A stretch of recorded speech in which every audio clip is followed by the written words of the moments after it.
some reason it's not on Spotify, which is disappointing. So anyway, welcome to the community briefing. Today, we are going to have a wonderful conversation with our guest, Marie Lemelle. But first, let me tell you a little bit about my background and my information. I'm Gregory Sneed. I'm a financial coach. I have a little 40 years of experience in the financial industry. And today I help people keep more of the money that they make, because I believe that when you feel better about your money, you feel better about your life. And now that we get this on recording, we can start with Crystal. Crystal, please introduce yourself. Welcome, everyone. Glad that you're here at the community briefing. This platform was designed and built just for you, so that you can be introduced to the rainmakers and just powerful people that are in our communities doing things. And unfortunately, sometimes you may get to meet them, but more likely we wouldn't run across each other's paths. So we're bringing them to you. Muhammad is bringing the mountain to you. And so this is your opportunity to introduce yourself to them, meet them. So make sure in the chat room you put your contact information. It's also a networking event. I am Crystal Mitchell. I'm the co-director of Recycle by Dollars, as well as a business coach. I have my own business called Mitchell Business Solutions. I host a another podcast called The Business Zone with Crystal and Gilbert, which broadcasts live every Friday afternoon, and the community briefing, which is here every Thursday at 11 a.m. I want to welcome you all, and my purpose is so that if you're there's a menu that is always going on, and it's better to be at the table than to be on the menu. So this is your opportunity to ask questions, get to know what's going on, and get involved in your own community, because it's all about us, guys. And with that, I'm gonna turn it over. I have three amazing co-hosts, so I'm gonna turn it over to Ms. Robin Billups, and she will introduce herself. Good day, everyone. Excited to be here. As usual, we always have some exciting guests. And I want to say to my Nifty colleagues, I've worked with you guys before. I think it's fantastic. You're already winners because you're already working as an entrepreneur. Always remember, no matter who you work for, you still are an entrepreneur. Bring your brand, bring your marketable skills, and bring your authentic self to every situation. I'll be adding some additional resource information in the chat box as we go along. And we're gonna, later on in our show, we're gonna invite Diane Robertson to talk about the Lemelle Park Jazz Festival that's forthcoming. And there's an art contest that's going on that you guys can participate in. So welcome, welcome, welcome. I'll turn it over to Greg. And Stephen, are you coming last? You coming, taking up the, okay. Oh, and in addition, guys, so my group is here on a virtual field trip, but so is the Southeast Nifty group as well. So they're coming in addition. So they're coming in from Florida. So big crowd today. All righty, Mr. Greg. All right. Oh, yeah, I am live. Okay, there you go. So so often I'm sure we all go through that. You forget to take yourself off mute. You're talking, and then even worse if you think you're on mute. Yeah. and start saying things. So thank you. So today our guest is Marie Lemelle. Am I pronouncing your last name correctly? Yes, you are. Fantastic. Okay. So Marie loves telling stories and educating people about regional, national, and global issues. Those are her passions. Her typical day encompasses writing press releases, articles, pitching media, arranging and managing interviews. She's a spokesperson and also likes developing communication strategies. With more than 20 years in journalism and public relations, including 3 years as a health columnist for the Los Angeles Wave newspaper and contributing writer to the Alzheimer's Digest and Compton Herald, she excels in research, crisis communication, and proactive campaigns. After years of working in corporate America, she founded the Platinum Star Public Relations, a certified minority women business enterprise, DBE, SBE, full service communications company. So she's certified. Her team's virtual skills are essential when dealing with global clients, and her Public relations and management clients range from politicians, professional boxers, to fashion, entertainment, TV, film, and the music industry. Also real estate, beauty, wellness, health and wellness, corporate and nonprofit organizations. Sounds like just about everybody, right? She has a degree from Excelsior College, Bachelor's of Science, also the University of Southern California, Certificate in Public Policy, University of California, Professional Certificate, Public Relations and Journalism, and she has her MBA from the University of Laverne. Please join me in welcoming Marie Lemelle. Thank you so much. I didn't expect you to read all of that. Well, let me just say that this is a pleasure to be here. I'm all about sharing my knowledge and helping others achieve their goals. My mantra is transform goals to greatness. I also have a talent management company where I represent people in the industry, the music industry, as well as the TV and film industry and sports, called Platinum Star Media Group. And I did list everything on the chat. So please keep in touch and send questions that you may have.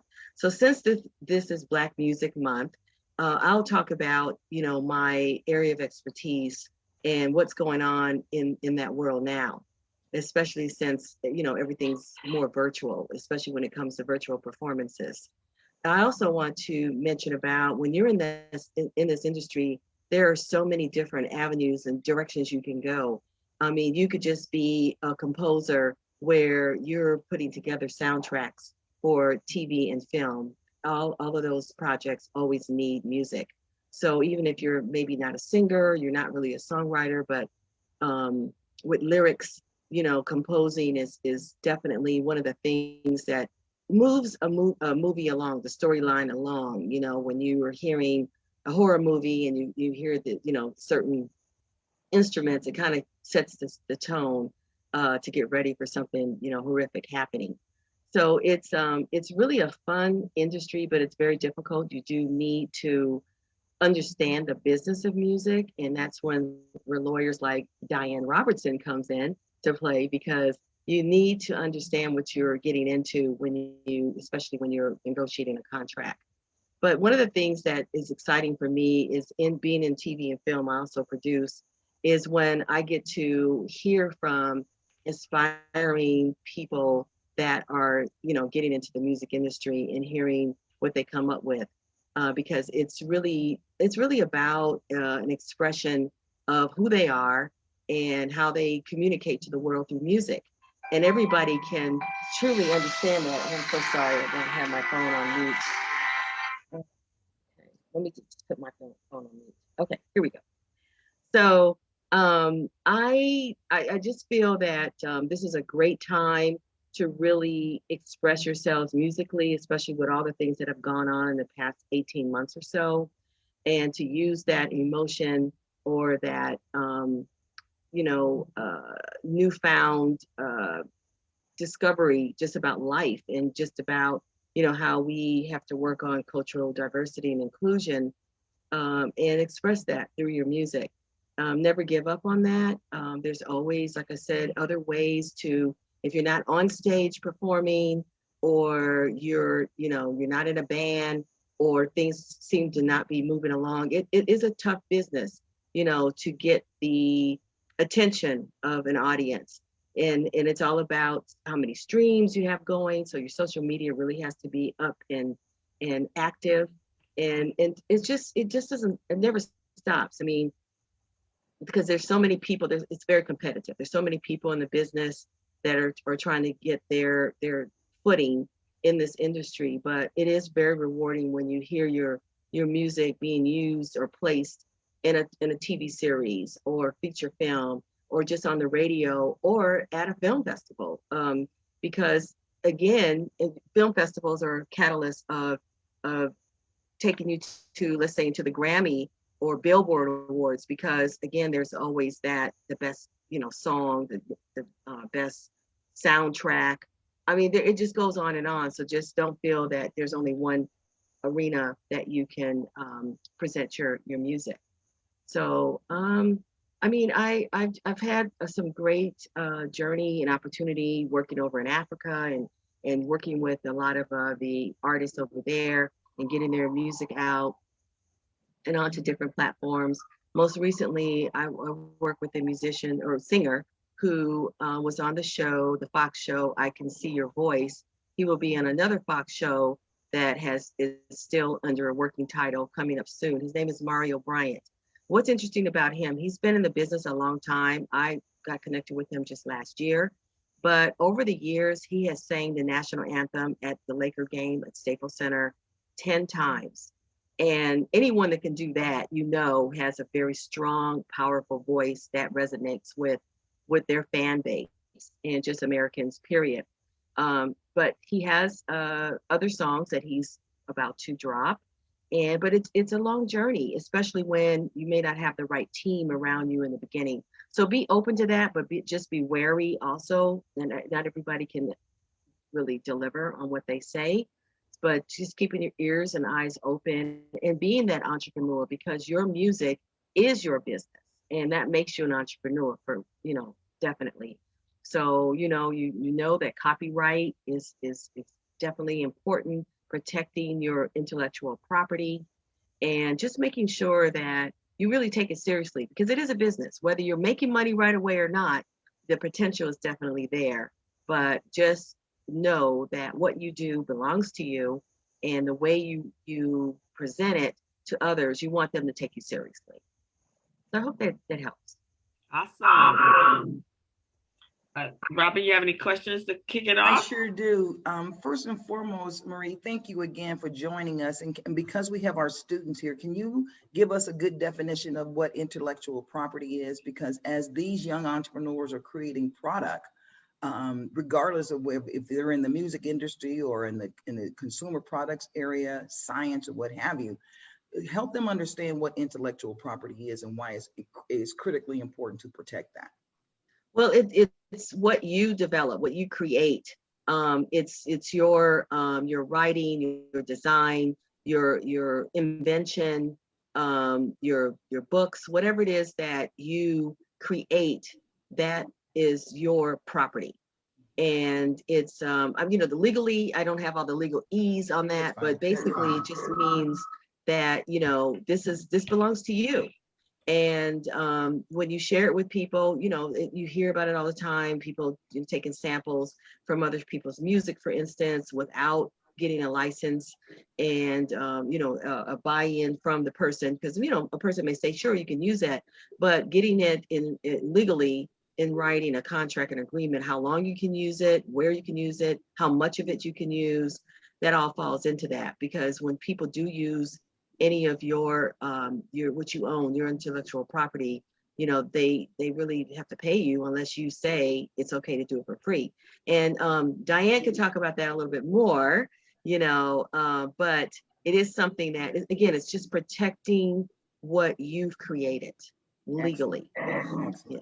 Can you talk to us a little bit about how you got started? You've been very, very successful. You've touched a lot of different areas in the PR space, in the media space. But how did you get started? What would you say were the best classes that you took, or the best guidance that you took when you were getting started? Sometimes hands-on experience is what really gets your person, get you going. And I was fortunate that back in the day, even before I took any classes, and it's a lot of times it's who my brother-in-law was a pro boxing promoter, and he liked my business savvy and just said, hey, why don't you come aboard? And he knows I'm a storyteller, and this was in the early 90s. So it's dating myself. It's been a long time. And I just dove right in. I mean, I became their publicist without really realizing what that was. And because I would write about the fights, I would, and I learned that from getting mentors. I mean, we started off at the Forum when it was the Forum as a sports venue in Inglewood. And I met with some of the other PR people, which were all men. This is a male-dominated industry, and learned what I needed to do and learned the sport. one of the things that makes you successful in anything you do is do some research, understand what the industry is about. So boxing was something, you just watch on TV. I didn't know, a lot of the terms, the language, this and that, but I did. And so that's how I really got started, was in pro boxing. And I have circled back around to that. I was putting on pay-per-view live boxing shows out of Indianapolis a couple of years ago, from 2018 until COVID hit. And it was because this particular promoter heard about me, and we're talking years ago. I stopped doing it, but a lot of times too, your reputation continue. It's like social media. You can't get it off your, the internet. But when people start to talk about what you do, what you've done, and of course, LinkedIn helps. Putting your information on there, and having a good website. People will look you up and they will ask, hey, what was your experience with them? But that's really how it started for me. And when I realized how deep that was going to be, that this was an actual company, that was a thing, how you just never know. And we ended up going to Europe, going to Japan. We were part of a fight that was set up with Mike Tyson in Japan many years ago. And I realized I need to get some formal training. And that's when I went to UCLA and took classes. So I feel the best way to learn any industry is to get, first of all, hands-on experience, hopefully find a mentor that's in the industry you like, and pick classes that really speak to you, and hopefully taught by someone who's actually done the work and not just doing the textbook part of it. Okay, one of our questions is, where did you grow up? Are you a native Los Angeles, or tell us about your background? Yeah, I'm one of the few. I was born and raised in Los Angeles. My parents are from Louisiana, but I've been here all of my life. And I think that's what made me want to travel the world and get to know more. But yeah, I grew up till about junior high in LA, and then we moved to the suburbs in San Gabriel Valley. And then from there, it was, just exploring the world and living in different parts of Southern California. I've been around to other countries, but California, Southern California is really my home, and I always want to come back to, here. Marie, can you tell us why, because we have young people on who are starting their businesses, why and when would a business need a PR expert or person to be involved in their business? And should it be from the start, or is it just for various events and things that they do? That's a great question.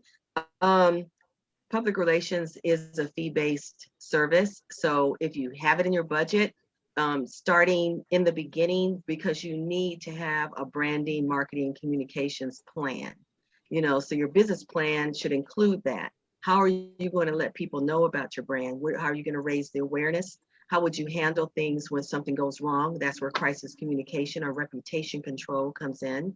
So it's learning where you are in your business, but it also helps if you incorporate that in your business plan as to how you're going to advertise. And advertising can be earned advertisement, which means that's what a public relations person does. When we write a press release, we send it out, we distribute it across many levels of media. And that's when you see things like in People magazine or Ebony or Essence, that's coming from a publicist that's writing an article pitching your business, your brand, your product, your service to get a story written, or a newspaper, like I write for the LA Wave. I mostly write about health now, but I've written about everything because I'm not a niche public relations person where some just only work on lifestyle, only work on automotive, only work on celebrities, but I have a mix of what I work on, and that makes my life interesting to do that. So deciding when, it's sort of when you have, if you're launching a product or you're about to drop some music, you need somebody to help you get the word out. Instagram, Twitter, Facebook, TikTok, they're all great platforms, but that is only going to get you so much exposure. And a lot of times from that platform, you're not getting sales. And you may have realized that. You may get a lot of likes, comments, but are people buying? And if they're not, then that's when you really need to look to a public relations professional to help you package and position what it is you're selling or providing for consumers and how they need to do a call to action. Awesome. We have a group of entrepreneurs here. Do you guys have questions? Can you please put them in the chat box? Here's a great opportunity for you to ask questions as you're developing your business and looking to get your brand marketed. Greg Sneed, how much more important is crisis communications, especially in today's social media environment? How much more important is crisis management or crisis media communications? It's definitely, okay, that's a great question for sure. Because as you know, people say all kind of things on social media, and there's a lot of times backlash, and they're trying to figure out how can I recover from that. Our number 45 was, he made a lot of, missteps in Twitter, because once you put something out there, it's there. So crisis communication or reputation control, as I also call it, is extremely important, because if let's say when you get to the point you have employees, staff, whatever, and they are tweeting or posting on Instagram and Facebook things that are going to hurt your brand, or you happen to say something because you're passionate about, somebody's comment or whatever they've done, and you're speaking out on that. Well, there's two things. One is, if you want to do a lot of personal comments or observations about things that may be viewed as negative, get a personal account. Don't use it on your business account. If your business account is a hybrid, and mine is sort of a hybrid, then just make sure that it speaks to you about your brand. It represents your brand. But reputation control is important, because people can say things about you. They can put things out there. You don't want to get into a war with them, but you need to address it. Don't let it just float out there and just hope it goes away, because it's not. Eventually somebody's going to see it, and it may be somebody who's interested in buying your product, and then they read something, because people do research. They look at other things, and you hear about that. You hear about celebrities that are outed because they said something racist in 2002, and they think that it's just gone. But when people want to find out something about you, they're going to do a lot of research. So be careful what you say, how you say it, what you post. And when you do make a misstep, you need to own it. You need to get in front of it. I had a client that got into an altercation in Vegas. It was one of those nights you're up till 2 a.m, you're whatever you're doing, gambling, drinking, and then now you're hungry, and you show up at a place, and people are more interested in trying to get a picture with you than taking your order and getting your food. So then it becomes frustrating on both sides. Words are exchanged. Next thing you know, it's on TMZ.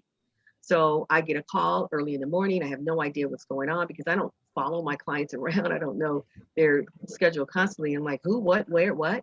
And they're like, we need a comment, because they're going to put whatever they want out there. They're going to show the video and the viral video, and they're going to put their own commentary. So you have to understand how to diffuse that without admitting to any wrongdoing, because you don't know the whole story. So it takes an expert to handle that, but it's extremely important. And it doesn't matter what environment we're in. That's all about how people are going to view you and your business based on what is out there, that if it's negative. Risk mitigation. Couple of questions. This is from Karima Bryant. What would you say are the key factors to starting a business? When you first got started as a consultant, on your own versus working for a corporation? Well, you know what, one of the things is, wherever you work in the past, if is to learn from the do's and the don'ts, and the good things and the bad things. You'll learn that, because you'll have different managers, you'll have different policies, and just really take the time to learn from that. Don't just, I'm going to quit tomorrow, but try to learn a little bit from that. Now, when you decide to launch your own business, you need to understand your why. Why are you doing it? How are you going to solve a problem? Because people look for a company, brand, a service that is going to solve their problem. It's going to be the solution. So that's one of the ways that how I started. You know, I saw what was kind of needed, and I started when I started on my own. I started with working with underserved, vulnerable populations, especially women business owners, because we can't find the access to capital as easily. People don't want to take, you know, women business owners as seriously. It's getting better. It's getting a lot better, but we don't want to be always that object of, you know, just visual. We want to be noted for our brain and our ability to really make a difference. And so we're constantly fighting for that equality in pay, in position. So I found out my why was to, like I said before, transfer goals into greatness for people that are really believing themselves. If you believe in yourself, then others will believe in you as well. And then that'll move the needle forward for you to be a success. I like that comment of transferring goals to greatness. That's a great mantra. Kesey Tingling, I'm probably not pronouncing the name correctly, but I want to get her question. How many people do you have working on your social media accounts? Well, you know, that varies on the campaign and the budget, you know, so you know, you hire as you need. I don't keep a staff constantly because needs change. You know, clients change and clients' budgets are different. So that really depends on what's going on. I'm working on a campaign now for a film that Omar Gooding is in called AM Radio. Matter of fact, I was working on the press release before I got on this call. And the movie is going to be released this weekend on Amazon Prime. It's called AM Radio. And it was kind of a fast situation. I mean, they were like 2 days ago, they're like, okay, we're ready to get started. And I'm like, okay, what's going on? And they said, oh, the movie's going to be out. And so we are frantically, now that's when I pull in people to say, okay, I need someone to start getting him interviews. We need to make sure he has assets to blast on his IG. He has about 250,000 followers right now. And get a press release out on a global basis. So it just depends on what happens and when. It's nice if you can plan things, but a lot of times it's not planned. You just have to be ready for it. So I don't have a set number of people on staff, and especially with COVID, you know, it was really financially difficult for a lot of people to keep a campaign going. So I hope that answers your question. What are some of the platforms or ways you suggest for startups to market and publicize their business themselves to create revenue to generate revenue? Well, depending on what it is that you are promoting, of course, you need to have your own foundation in place. That means some sort of a website or link to something that people can find you. Make sure that you are verified on Google. A lot of people don't know about that, but you need to verify your business and yourself so that you are verified. You are who you are. They're going to ask you to show your ID and take a picture, selfie, holding the ID. That way, that helps from identity theft or imposters, whatever the case may be. But that is one of the ways so that you're found on Google correctly. So make sure you're reachable. You know, be on the platforms like LinkedIn, Facebook, you know, Twitter, Instagram. You know, you don't have to be on all of them, but be on the ones that really speak to you, the industry your demographics that you want to reach. So when you start there, make sure you understand who you are. So have a good about me page or about my business page, because the name of your company may not explain what you're doing. So you're generating interest by doing that. From there, the platform, it really depends on, again, your industry and who you're trying to reach.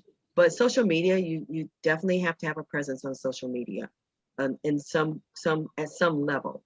So do that. The other is to constantly post when you're doing the social media with photos and conversation that really explains why you exist and why they need to get involved with you in what you're doing. At the same time, engage with the people that do comment, that do like, if you can, because you don't want to ignore them. You want to try to, let them know, hey, I see you. Thank you for, being on my page, or, or responding to a post. And DM, a lot of times you could DM, you could find people that you feel that would be great influencer for you, or that you would like them to try your product. You can certainly, do direct messaging a lot of times, and let them know that, hey, this is who I am, this is what I'm doing. I'd love to talk to you more about, what I have to offer. Fantastic. Stacy is asking, and this is a question I think even not just young entrepreneurs have, even our adult entrepreneurs have, which she said, you mentioned TikTok, Instagram is not the best place to market your business. Do you have any recommendations for good places to market your business? And does it depend on your industry or the type of business that you have? I added that piece. Well, I'm not saying that they're not a good place. No, it's all a good place. It's how you approach it. So as we know with TikTok, it's more of entertainment. It's more to get attention. But if you do it right, then it will work for you. So it's really about how you're going to tell your story, how you're going to share your story. What I was also saying, that they don't always generate into sales. So it again, it's really about how you do that. That's why I was saying that you have a marketing plan, you have a public relations plan. For instance, let's say you have a lifestyle product, like a beauty product, a cream or makeup or something. You want to get into these, what they call lifestyle roundups, where they say, you see this in the magazines, they'll say, these are the 5 best, lipsticks. But so you need to know how to do that, to get that there, so that your lipstick can be in there. If you have you're the most, one of the most aspiring, artists, a singer, rapper, songwriter, find a way to make it more newsworthy, because just having a new music is really not enough. You got to go a little deeper than that. So knowing your own story, like I said, knowing your why you're doing this. Did you come from a musical background? Was your parents part of a band or a singing group? Or did you learn, was your first time singing gospel at 5 years old in church? I mean, Tina Turner started like that. She started at a very young age. And then, so that it becomes an interesting story. People just don't want to, hear, I got a new song out. Who are you? Why should we listen? You may have great talent, but it's, people will support you when they feel a connection with you. So it's creating that connection. So whatever platform you use, try to be conversational and not like you're selling. You don't want it to sound like it's an advertisement. Fantastic. Great question. There was also a question on, excuse me, hold on, let me get to the bottom of this one. You spoke about intellect, and this is for Sulian, it's intellectual property of a business, and what would you recommend to be the first steps to securing that property? And I know you work with a lot of celebrities.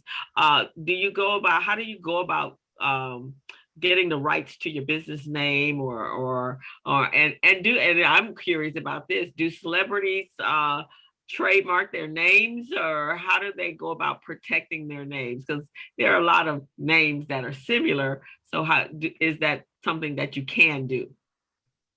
That's their brand? Yes, I mean, there are ways to do that.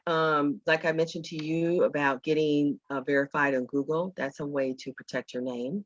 As far as a business name, or you can't really do an idea so much with a business name, a logo design, then you would go to the U.S. government, copyright and trademark department, and it's not really expensive, but it can be if you want a global protection. But if you just want the I guess what they say, one level protection on that. It's not that bad. It's a few $100s. I mean, there are companies that can do it for you. Like I can't think of the name of it right now, but LegalZoom. And they'll charge maybe a couple $100s to do the work, and then you just pay the fee. There is a fee still with the federal government, you know, to get the trademark. I think it's good from, it's either 5 or 10 years. I'm not quite sure, but you do have to keep on top of it. When it comes to writing, like a song or book, or a screenplay, then the same thing. There's the Writers Guild, and there's copyright. Which Writers Guild is maybe around $30, and copyright is somewhere in that same general arena. But those are things you can definitely Google and to do that. So I think that, you know, I wasn't really prepared to get deep into that, but, you know, at another time, that's something that I can certainly point you to the right websites to get that done.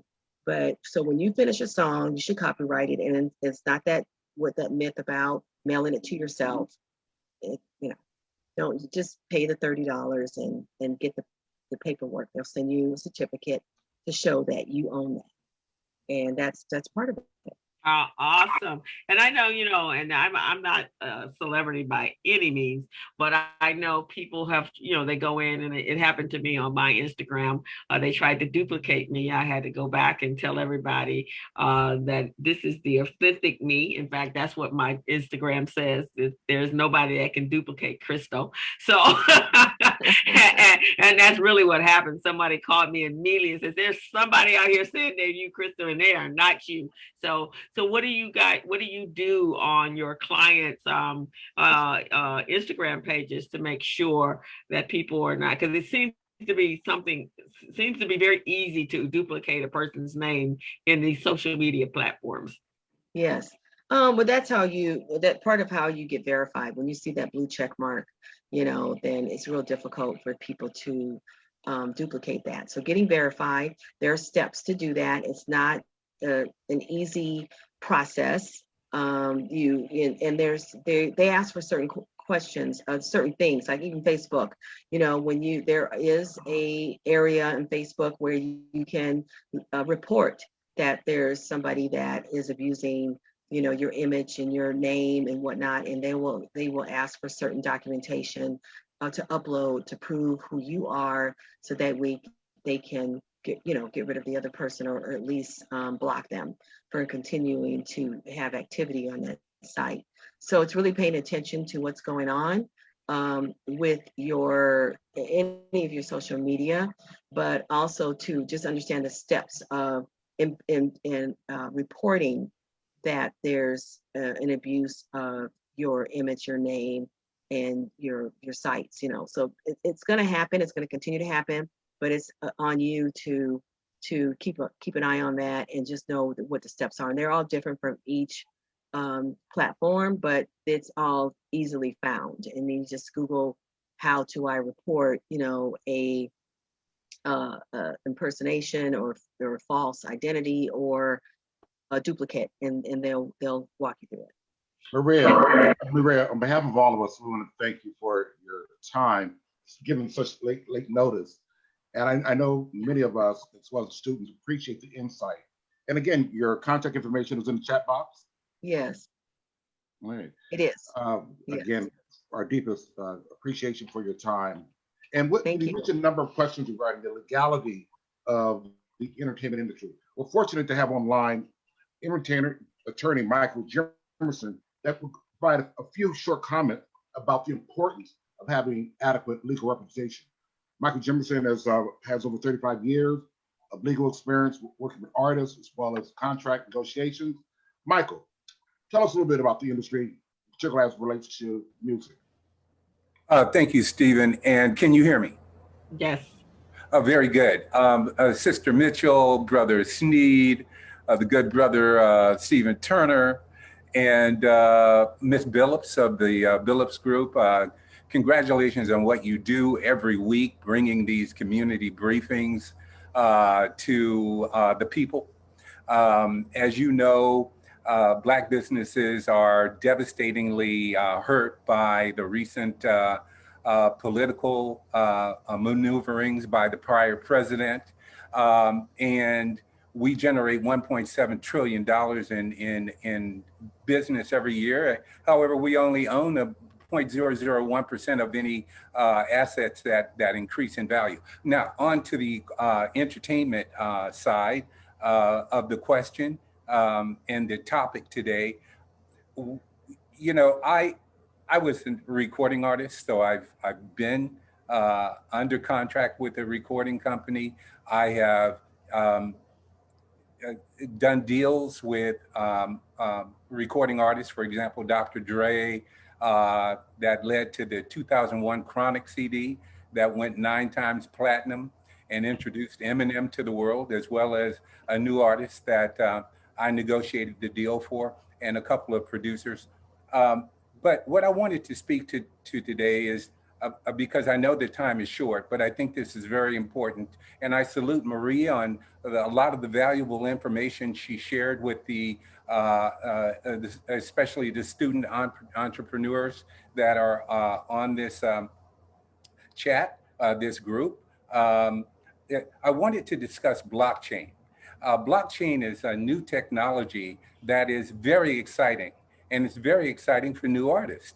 And this is because it addresses the lack of transparency and honest accounting of revenues that are generated by creative product that we create and put into the stream of commerce with a major entertainment corporation.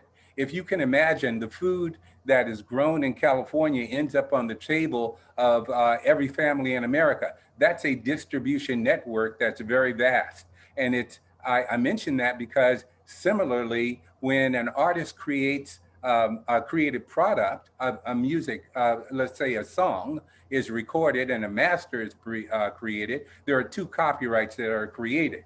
And a number of individuals will own those copyrights, and they will have their separate rights organizations that are collecting their royalties that are due to them. And those rights organizations will have tens of thousands of distribution points where that product will be sent. Now, that's just on the distribution side domestically, but the product is distributed globally. 70% of the revenue generated by that product comes from a global market. So you can see the vast complexity of the value chain that is necessary to exploit that creative product that the recording artist has created. Now, blockchain, what it does is it removes the lack of transparency. For example, if you had a stadium full of CPAs, attorneys, and accountants, and each had a cubicle, what blockchain does is remove the walls of those cubicles so everybody can see each other. It creates transparency. It creates a digital map so that you can view exactly who is receiving what, when, what they should be paying for that product. And also it creates a digital contract for the artist, right? And so the data which is collected is then matched to the contract to determine what monies the artist receives, and that artist receives that money directly. And it gets rid of Hollywood accounting. You've heard of a Hollywood accounting that has robbed minority artists of their due income and compensation since the beginning of the entertainment industry, and it continues today. And so Hollywood accounting would be replaced by blockchain, which provides transparency, which encourages honesty. I'm not saying that everybody along the value chain is dishonest, but a person can use data to be dishonest if they have that intention. So I would encourage the new artist to become savvy when it comes to the internet and the new technology that is emerging that will empower you. For example, Wu-Tang Clan, Clan. they, Wu-Tang Clan. the Clan, they Staten Island, New recorded, right? They recorded an album and they placed an NFT around it, a non-fungible token. And then the value of that master recording went up to $2 million. That $2 million went directly to the artist. It didn't have to go through a recording company and this value chain that I just described. That's very exciting. And so, you know, and there's also the Wall Street app, which is being launched recently, that will bring blockchain technology to the Black community. That's something that young artists need to become aware of as well. So, you know, in the interest of time, I know that these topics can be the subject of a long presentation that's very rich in information for young artists. I don't have that time, but I do appreciate the opportunity to at least mention it, and to encourage young artists to become informed, become involved, because these new technologies are going to bring power to you that artists in the past have not had. Thank you very much for listening. Thank you, Michael. And I definitely will like to put your information in the chat room. I would love to have you on the Business Zone to speak on that, and also maybe do something for Recycling Black Dollars. We have a number of artists, and we have some artists here on and that's a whole new technology that definitely requires some expert information to be referred to us, because it's a whole nother world for majority of us. I'm still trying to get my mind wrapped around Bitcoin and cryptocurrency, and then blockchain is there, and then NFTs came popping along. Like, whoa, okay, y'all talking some other language. Right. and I need to have more information. So please put your contact information in the chat room, and so we can have some further conversation, and love to have you on the Business Zone to discuss that to our audience, because yeah, we have to be on top of stuff. That's the whole idea for the community briefing, is that we get in the know, that we don't get our information on the backside when it's already left behind. Yeah, we got left behind, and we get left behind so often because we don't know what we don't know.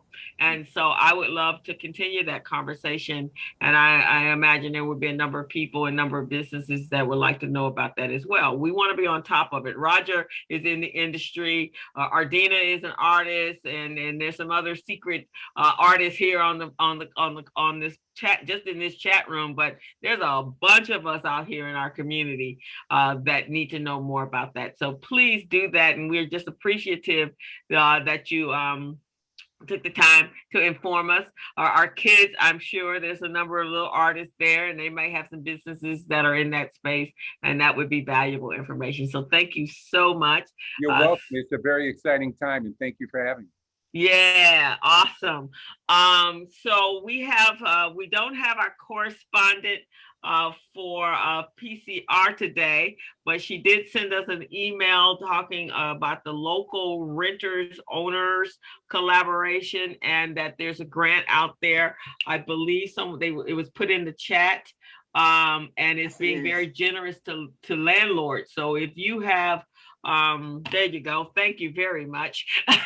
The deadline is June 30th. If you're located in the South LA 900011, you own 2 to 3 rental units and up to date on your mortgage payments, this is a program property for you. There's going to be some major changes going on. Some major things are going to be happening now that we're opening up. The renter moratorium is going to be gone, and we must protect our people. So guys, reach out, talk to people, ask questions. Don't sit by in silence while stuff is happening to you. A voice out. There are a lot of people on this platform that have a lot of resources. Reach out to one of us and we'll try to get you to somebody that can help you. Thank you. And I think, Marie, do you want to give any closing statements? We got about 10 minutes before we go, closing statements on to our adult entrepreneurs as well as our young aspiring new entrepreneurs. Well, I have to say that thanks again for allowing me to participate. It was a short notice, but I'm glad to share some little nuggets of knowledge. I did put in the chat links to where to get copyrights, where to get trademarks, a little more information about intellectual property. So take a look at the chat so you can pull that out. You know, if you have any questions, definitely reach out to me. I did put my email as well, but all my websites have an email address on there. And I just say, you know, continue to strive for your dreams. It's all reachable, it's all doable. You know, times have changed so much for us, and we certainly can achieve our goals. And just work hard and believe in yourself, and look for the support. You know, all of us are here to help one another. So I'll be happy to answer any questions offline. So just keep in touch, and good luck with everything. Thank you so much, and we appreciate you coming in on such a short notice. Much obliged, much appreciated. Okay, anytime. Anytime. Thank you. Diane, would you like to tell us a little bit about the Leimert Park Jazz Festival and the competition and the $1,000 and who does that pertain to? Yes, thank you for the opportunity. Good morning, everyone. My name is Diane Robertson, and I executive produce the Leimert Park Jazz Festival in association with the World Stage, which I hope all of you are familiar with. It's a small but mighty jazz venue in the Leimert Park Village. Its executive director is the phenomenal jazz vocalist, Dwight Tribble. The festival, just a quick history, the festival grew out of the Sutro Avenue Summer Soiree, an annual community block party that I began in 2015 on the residential street of Sutro Avenue in Leimert Park. In 2018, I approached Dwight, asked him if he would be interested in co-curating a jazz stage for the soiree. And we did that in 2018 and 2019. It was very well received. And so after that, I decided to rebrand the event and make it the Leimert Park Jazz Festival. And the plan was to launch that rebranded event in 2020. Well, we all know what happened in 2020. So all of the plans that I had were thwarted. I did not want to lose the entire year, however, so I produced a virtual version of the event. And, you know, there's always a silver lining, right? So what that did is it gave us more exposure to people who would otherwise not have been able to participate if it was, you know, in the community. We had a global audience, and it's still actually available online on Facebook and YouTube if anyone is interested.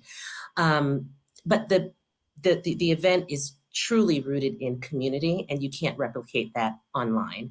So this year, I had planned to, at the end of last year, beginning of this year, the plan was to present it as a drive-in festival because we still were not on the other side of this pandemic.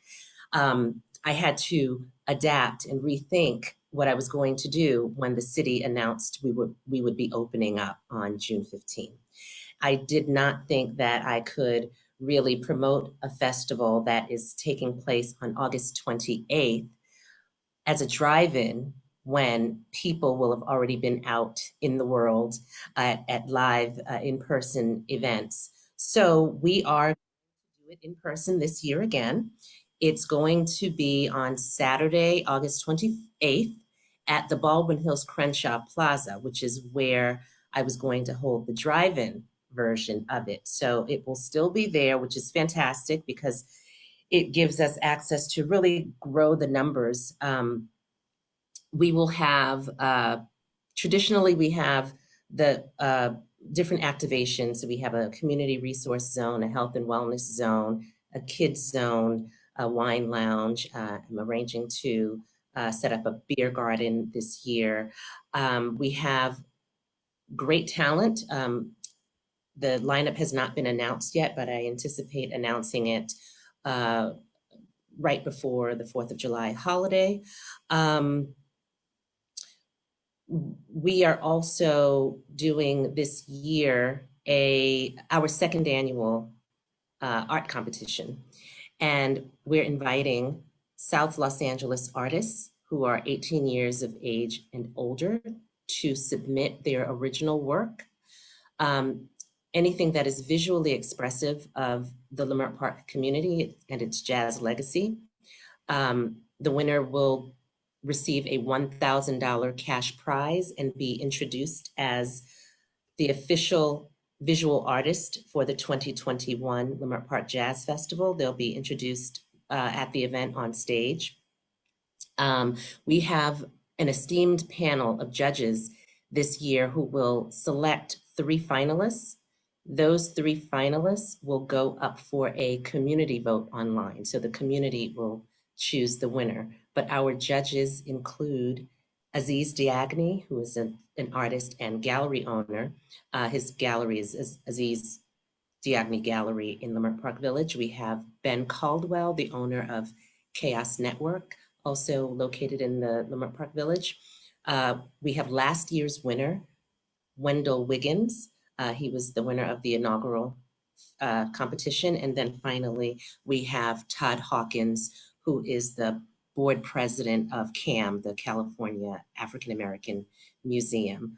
I put in the chat information about the event with our website address, our IG and Facebook handle, and as well, I put information in the chat about the art competition. If you or someone you know is an artist in South LA who would be interested in competing, please send the information to them.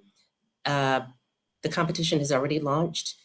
The submissions are due no later than 11:59 p.m. on Friday, July 16. So there's about a month to go. Is there an age limit? Can young people participate as well? 18 and older. Okay, so if we have an 18-year-old. Well, fantastic, Diane. Thank you so much. Thank you. So we need to be out there. This Saturday is Juneteenth. I know there's a lot of activities going on Juneteenth on Saturday in Leimert Park. The Los Angeles Urban League is celebrating their 100 years in Leimert Park at 4343. I think that's on Degman. I would imagine that's the Community Bill Gardens. So go on to the Los Angeles Urban League and sign up and help us 100 years in our community. Actually, in RBD will be 33 years this year in August. So we're excited about the longevity that we have had. So with that, thank you, Marie. Thank you, Michael. Thank you, Diane. And thank you, students from NIFTY, from the Southeast NIFTY, and also from the West NIFTY. We're just going to give you a big applause for joining the ranks of the entrepreneurs. Thank you, guys. We wish you the best of luck. I hope you got some contact information off the chat. These could be your potential mentors and advisors, and as well as if you're looking for an internship in their areas, maybe you can reach out to them, reach out and introduce yourself, because we're looking forward to you taking over for us. And so we're wishing you the best. Thank you, Bracy from NIFTY. She is coordinating behind this. The best. And Mr. Austin from the Southeast, Miss Austin from the Southeast, a teacher. She's the teacher for the NIFTY program there. So thank you so much. And Ardina, I know you're signing up for the competition. And with that, I'm gonna turn it over to Stephen, and he's gonna close us out. Thank you, everyone, for joining us today. But don't let this be the last time you come to the community briefing, because next week we have a very special guest, Karen A. Clark, a banker, an entertainer, and a philanthropist. So join us, same place, same time, next Thursday. All righty. Kids will be back next week, everyone. So they're excited. I'm excited. So for my group, meet us back over at our other virtual office and classroom. Thank you so much. Bianca, congratulations to your daughter graduating from high school. I've been following that on on Facebook. Congratulations to all of the parents that got their children through and they graduated high school. Now they're going on to be adults in college, and soon they will be out of your home, maybe, or at least for college time. And congratulations to the students here who are graduating. And we congratulate you and wish you the best of the best for your college journey. We've all been there. So we are rooting for you and cheering you on. So thank you, guys. Thank you, Emma. Hi, Emma. Thank you, Robin. Thank you, Greg. Thank you, Stephen. And we will see you guys all next week. Bye-bye. Thank you. Bye-bye. Bye-bye. Thank you. Thank you. Thank you. Have a blessed week. You Peace too. out. Be safe in this time that we're all we're all open. Yeah, I know.